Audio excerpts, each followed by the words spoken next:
Okay, so every camera manufacturer and their moms have produced some sort of 24-70 lens.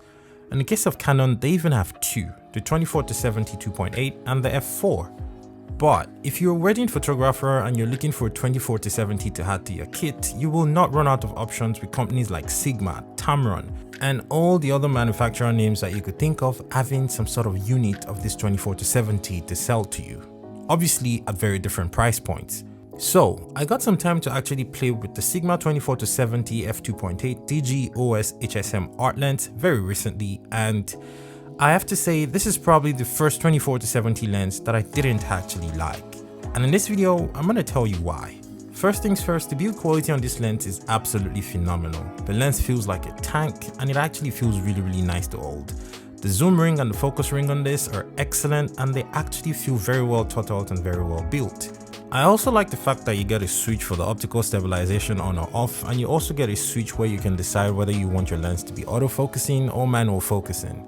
And speaking of the autofocusing on this lens, it's pretty fast, but it does generate a bit of noise, so if you're shooting video, that noise is definitely going to get into your audio. Moving straight into the image quality, this is probably where I have a problem with this lens the most, especially when you're taking photos. I managed to take around 50 photos with this lens on the day that I was testing this lens, and I barely got 10 in perfect focus. There was just that front focusing and back focusing going on, and I didn't really understand why that was the case. Honestly, I was genuinely irritated, but I wasn't surprised because the Sigma 18-35 has the exact same problem, so this is starting to seem like a Sigma problem as opposed to a problem that all 24-70 lenses have. So maybe we can say this lens might not be great for photos. Now, I have never been one person who would zoom 200% into the corner of an image and tell you I see chromatic aberration, but with this lens, it gets very obvious. There's a lot of softness in the corners of the images, but it gets better when you move in towards the center and when you actually stop down the lens. But again, this is not acceptable for a kit that costs almost $1,200. So moving on to video, this lens is almost excellent for video.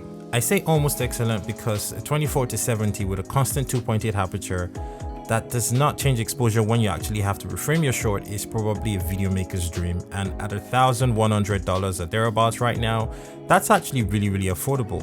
The problem though is focus breathing. Even if you were manual focusing, if you try to change your focal length, this lens is going to focus breathe a lot, and that would pretty much render your shots useless. Regardless of that though, the fact still remains that this is probably still the most affordable 24-70 lens that you can buy on the market right now, and you can actually get away with using this if you can learn the quirks and figure out how to actually make it work in your workflow. Yes, the Canon L version of this lens is very expensive compared to the Sigma, and the Nikon one is also more expensive than the Sigma option. But at the end of the day, you have to ask yourself, do you actually want to buy a lens that can hardly focus properly for photos and has that much focus breathing for video? It's entirely up to you. I think it's a decent budget lens, but you have to pay attention to the fact that it feels like it's cheaper than what it actually costs. Thank you so much for watching, and I guess I will see you on another video that was shot by Kagan.